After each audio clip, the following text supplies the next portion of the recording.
Good morning and good afternoon, everyone. Welcome to the Med Results Network 2017 Educational Webinar Series. I'm Jamie Parrott, Vice President and Chief Operating Officer for Med Results Network, and as always, I want to thank everyone for taking the time out of your days to attend this presentation. As we have a lot to cover today, we're going to be jumping right into our presentation in just a moment. But before we dive into it, I want to let everybody know that this is pretty exciting. This is our first broadcast from our new company home in Nashville, Tennessee. So we're delighted to be in our new location. So first, I'd like to introduce our esteemed speaker and friend, Marie Olesen. She is the CEO of La Jolla Cosmetic Surgery Center, and she's the founder of RealPatientRatings. Marie has a very extensive background in customer feedback and patient satisfaction, which ultimately led her to the development of customer engagement systems, including Inform and Enhance, and then, of course, RealPatientRatings. Marie's completed thousands of surveys in her own practice, and she's used her patient satisfaction data to drive revenue in her own practice, which is why we invited her here today. As summer tends to be a quieter time for most of our aesthetic practices and Med Results, we found that this is really the best time to refocus our efforts and hopefully your own on business building strategies and process improvement. Today we felt it was the perfect time to invite Marie back to present on a topic that will help you all prepare for and maximize the busiest times of the year ahead. And in today's presentation, Accelerating Consult Conversions, Marie, who's a self-proclaimed data junkie, she's going to reveal secrets that she's learned from dozens of years of research to help you and your staff work smarter to improve conversion rates. Before we get started, don't forget that we do have an automatic 4-question survey that's going to pop up to get your feedback after the presentation ends. If you have a question for Marie, you can use the survey to connect with her. This is also where you can tell us what types of topics you'd like to hear about in the future. So we'd certainly appreciate your feedback if you take 30 seconds to fill that out. And with all of that said, I'd like to introduce our very special guest, Marie Olesen of RealPatientRatings. Hi, thank you, Jamie, and hello, everyone. I want to take a second to introduce myself, if I get the slide to advance here, because I think it's important that you understand where I'm coming from. I'm one of you. I'm in a practice every day, 5 plastic surgeons and a med spa with 4 providers. We're trying to deliver quality patient care. We're trying to successfully manage our business and to be an asset to our community and to ourselves, obviously. And so I filled out my first customer survey when I was 12 years old, and I went to Disneyland, and I was unhappy with the shuttle service. And they responded to me and said, "We're very sorry, we're new, we know we've got some problems, we're going to fix them, and your experience will be better the next time, and when may we expect you?" And I think that encounter with Disneyland at a very young age really shaped my life and my thinking. And by 18, I was working for my first doctor, and while I was going to college, and I realized I wanted to help good doctors take better care of patients. And then years later, as our practice began serving the aesthetic patient in 1988, I realized that the patient didn't know how to find good doctors.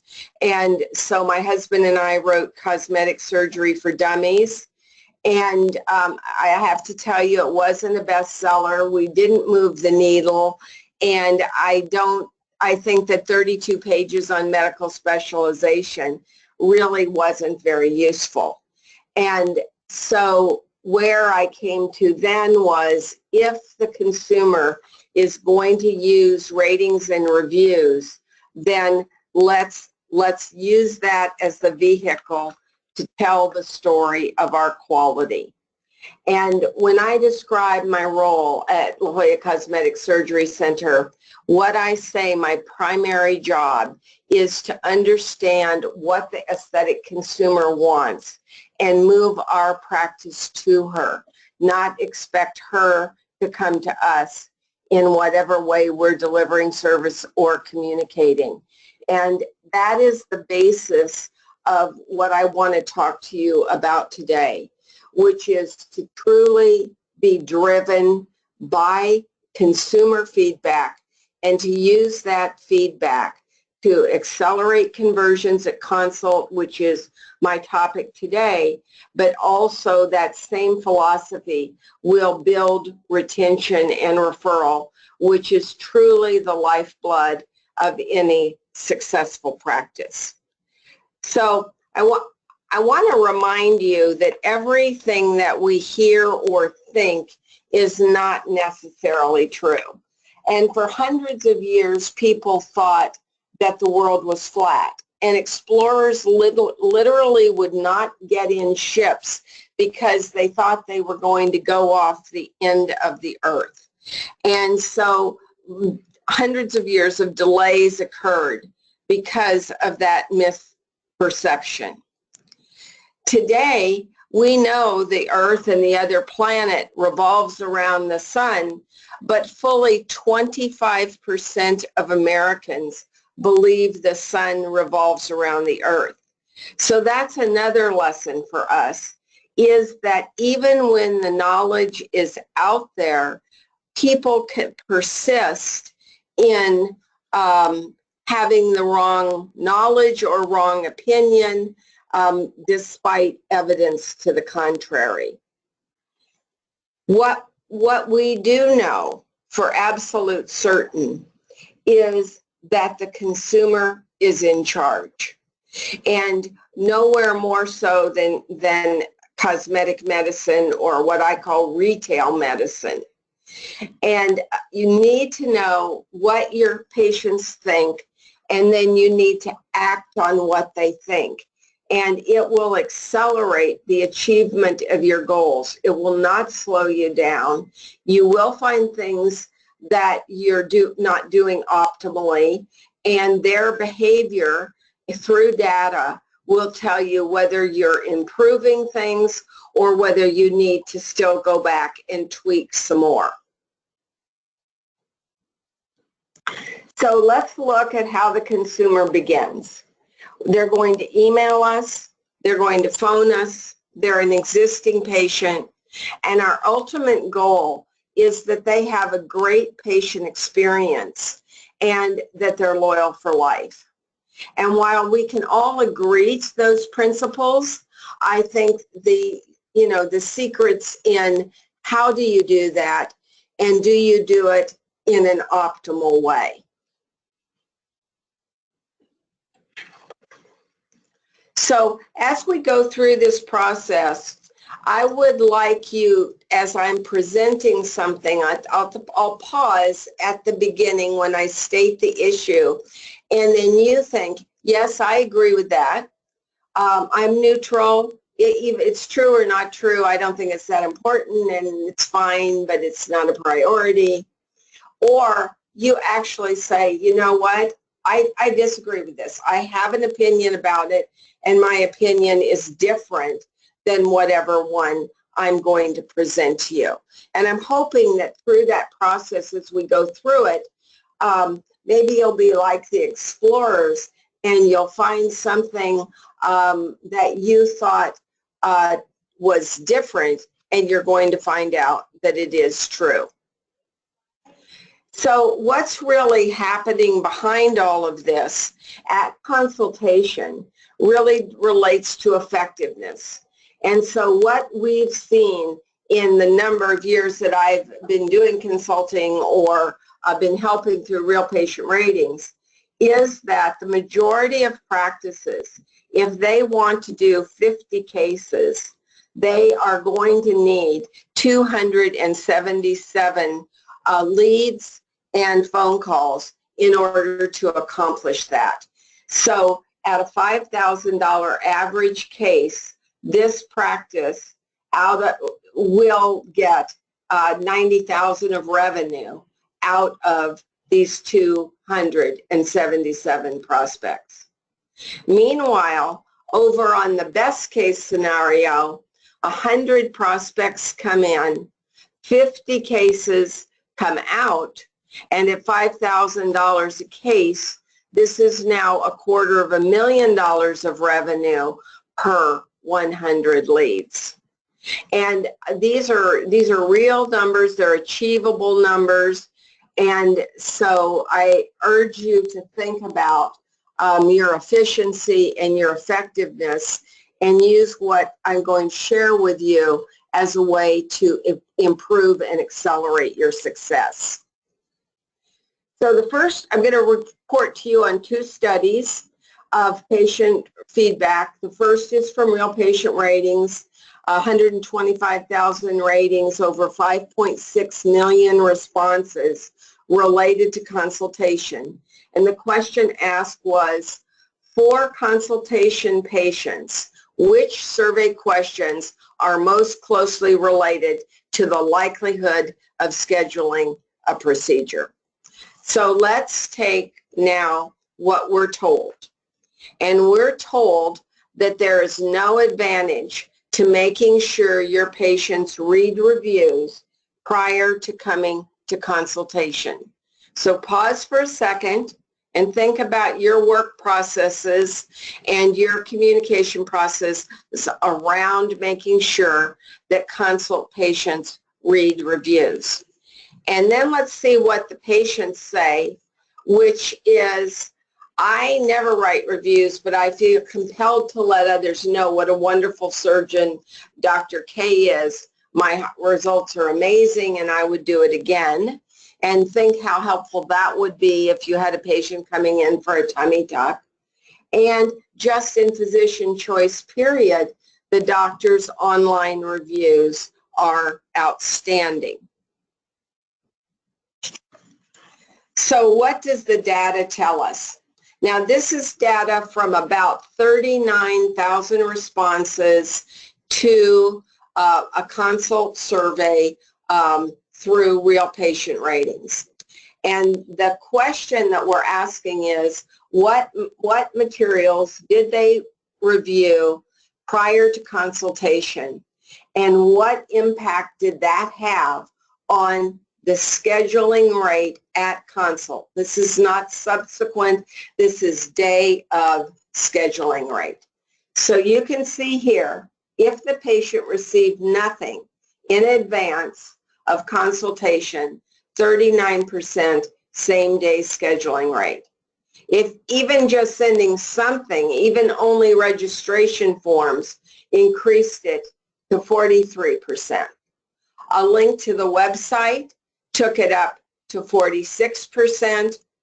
Patient testimonials, ratings and reviews, 55%. And then forms and a brochure, 56%.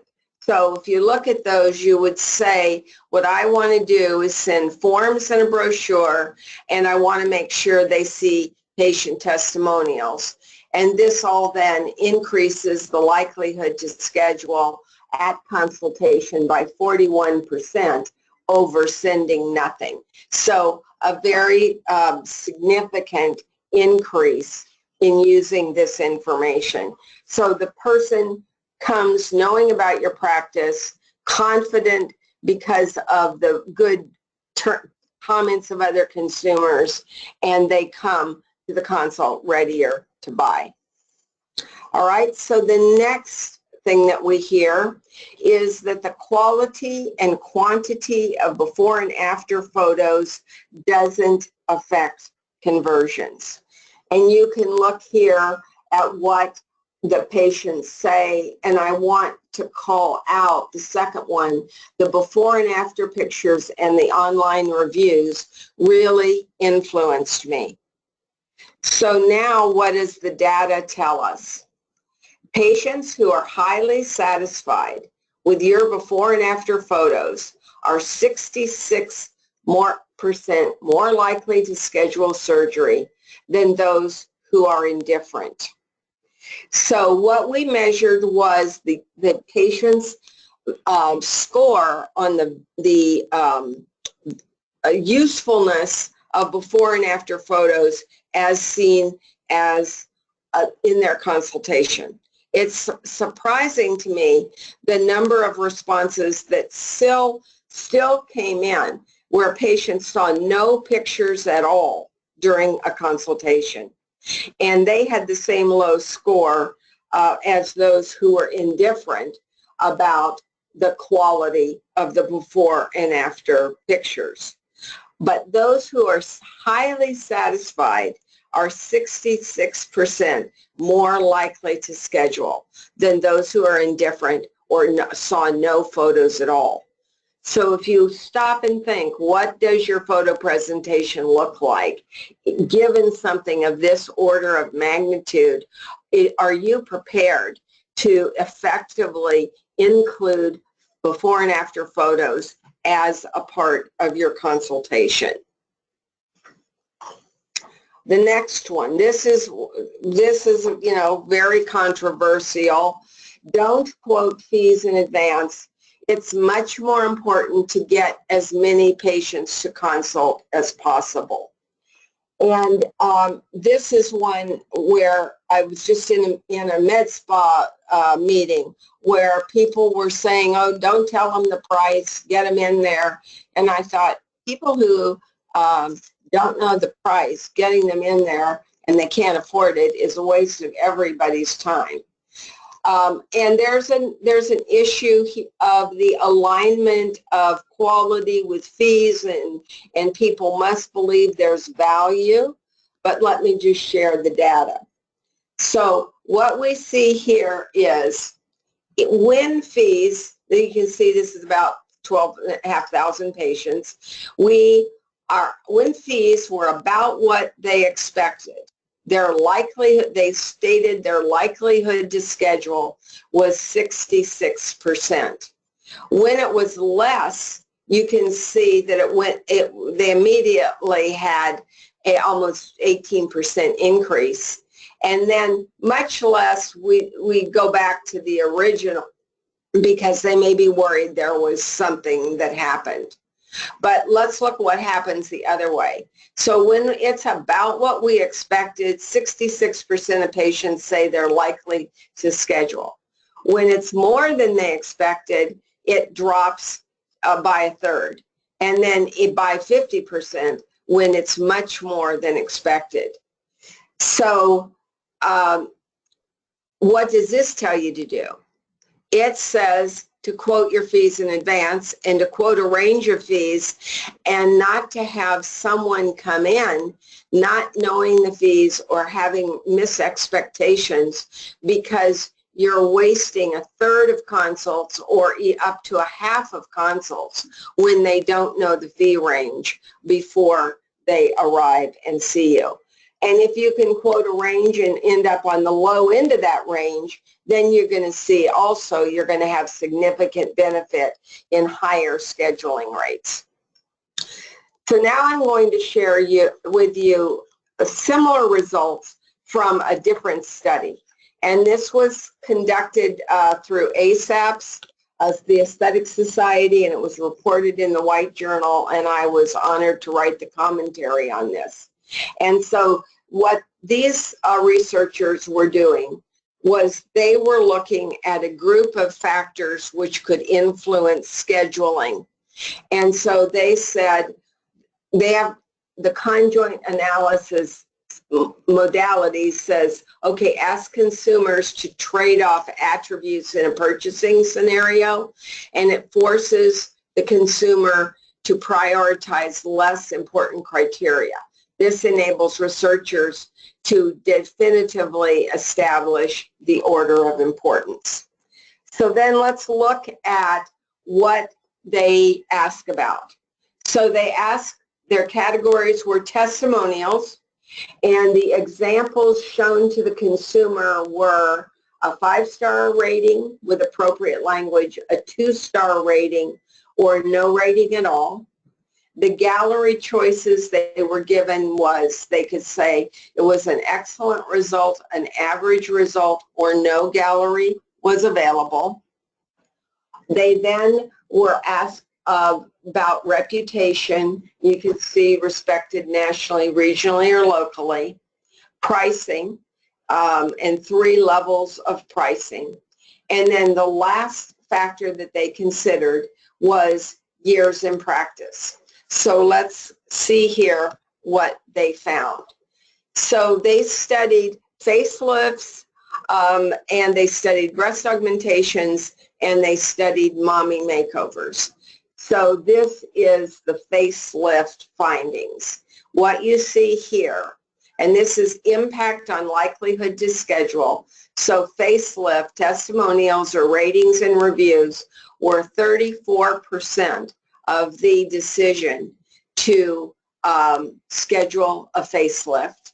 And you can see that before and after photos were quite close with 31.6. Surgeon reputation next, pricing and fees, and years in practice had a very small impact. Now looking at mommy makeover. For mommy makeover, ratings and reviews are even more important, but ratings and reviews and before and after photos are still the dominant factor in the decision to schedule surgery. And then looking at breast augmentation, in this case, photos edged out testimonials, but it's really practically a photo finish at the races, very close, essentially a dead heat. And then surprisingly, I think pricing was less a factor in what you would think would be the most price sensitive procedure of those studied. Okay, so now let's put these together and look at what we see across these 3 key procedures. Facial rejuvenation, 67.5% of likelihood to schedule is involved with testimonials and photo gallery. Mommy makeover, 66.1%, and then breast augmentation, 69.2%. So what does this tell you to do? And I think obviously at consult, it tells you to make sure that your patients are seeing ratings and reviews prior to the visit, and that your photo galleries are in order. And this is an example from our website where on our breast augmentation page, we're feeding in the reviews for breast augmentations so that the patient is able to see both right there. And we can send a link to that page as a part of the process of taking on a consult patient and getting them ready for their consult. All right, ratings and reviews with photo gallery. It also says these are highly correlated. If we want to get that bang from the combo of photo gallery and ratings and reviews, then what do we do?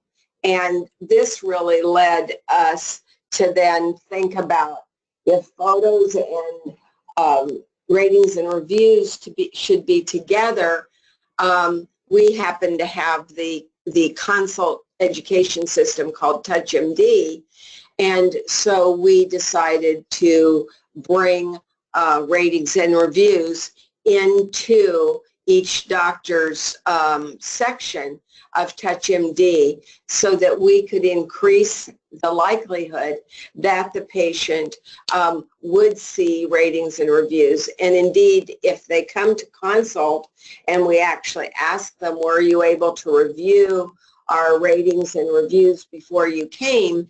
And if they say no, then we can literally touch on this in TouchMD, and it will open up and the patient enable the patient to read reviews.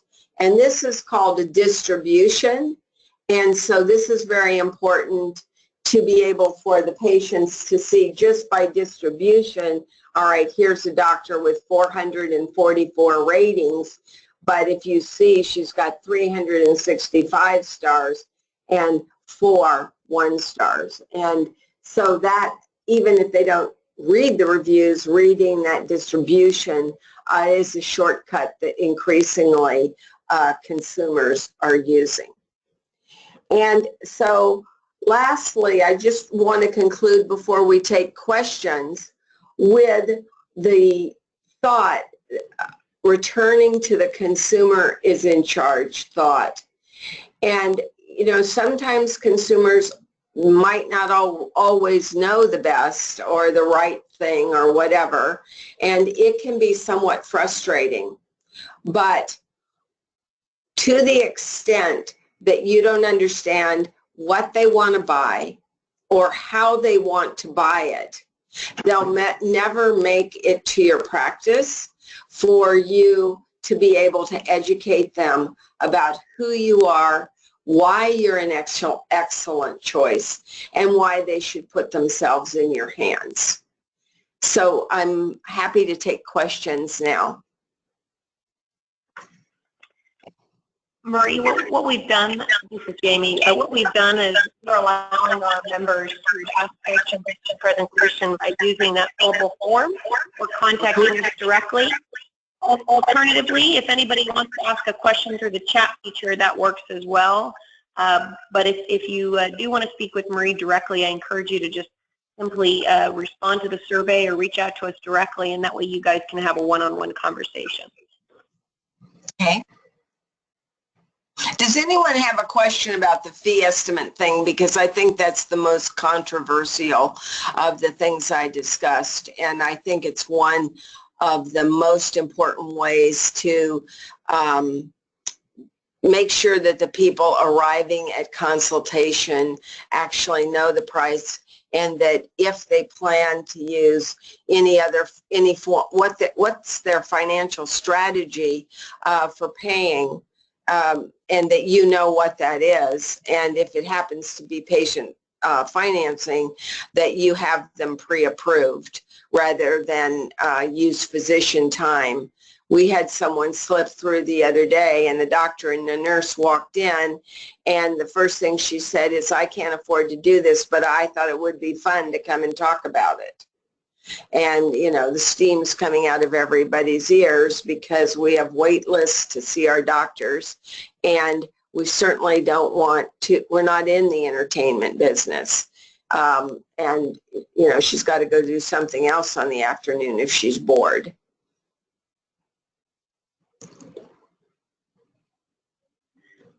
Well, it looks like we don't have any questions coming into our chat. But if you do have questions, as I mentioned before, and you would like to speak with Marie directly, you can always reach out to Marie at her email there, MOLESEN at LJCSC, or you can reach out to me directly at jamie@medresultsnetwork.com, and we'll be happy to put you in touch. And Marie, if that's all we have today, I just want to thank you very much for joining us. I'd like to thank everybody for attending today, and certainly if you'd like a recording of the presentation, we will be providing that on our website later this afternoon. Great. Thank you all again, and have a great rest of your week. We hope to see you at our next educational webinar.